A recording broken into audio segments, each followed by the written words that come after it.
Friends, welcome back to another video of Gyanpur. तो आज की वीडियो में हम बात करने वाले हैं about the limitations of digital signal processing.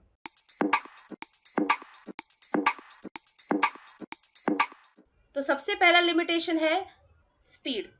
एक डीएसपी सिस्टम यानी कि जिसे मैं डिजिटल सिग्नल प्रोसेसिंग सिस्टम भी कह सकती हूँ, उसमें एडीसी होता है और डीएसी होता है। अब आप जानते होंगे, अगर आपने मेरा पिछला वीडियो देखा होगा तो आपको मालूम होगा कि ADC is nothing but analogue to digital converter and DAC is nothing but digital to analogue converter. तो ये दो चीजें एक डीएसपी सिस्टम में प्रेजेंट होती हैं ऑब्वियसली, बिकॉज जैसा कि हमने डिस्कस किया था, एनालॉग सिग्नल जब आता है तो उसको डिजिटल में कन्वर्ट करना पड़ता है, जिसके लिए डीएसी यूज होता है, that is digital to analogue converter. और जब प्रोसेस होने के बाद वापस किसी भी डिवाइस को सेंड करना होता है सिग्नल, तो हर डिवाइस एनालॉग सिग्नल ही एक्सेप्ट करता है, जिस वजह से वापस डिजिटल सिग्नल को एनालॉग में कन्वर्ट करना पड़ता है and hence we use DAC over there. तो इस हिसाब से हम डीएसपी सिस्टम में दो डिवाइसेस यूज करते हैं, एडीसी एंड डीएसी। सो इस पर्टिकुलर दो डिवाइस के इंट्रोडक्शन की वजह से डिजिटल सिग्नल को प्रोसेस करने की स्पीड जो है वो स्लो हो जाती है। इसलिए कहा जाता है कि एनालॉग सिग्नल को प्रोसेस करने में जितना टाइम लगेगा उससे कई ज्यादा टाइम डिजिटल सिग्नल को प्रोसेस करने में लगता है। नेक्स्ट लिमिटेशन है पावर कंजम्पशन।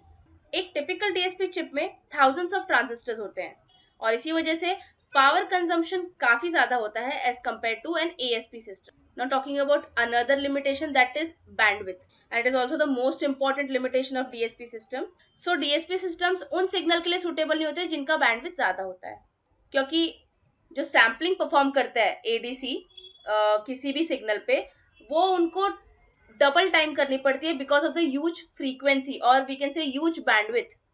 और डबल टाइम वो इसलिए करते हैं ताकि कोई भी एरर ना आए उनको डेटा लेने में, या फिर जब एनालॉग से डिजिटल में कन्वर्जन हो सिग्नल का तो कोई भी इश्यूज ना हो, प्रॉपरली कन्वर्जन हो from analogue to digital, because हम सैम्पलिंग लेते हैं right when we convert a signal from analogue to digital.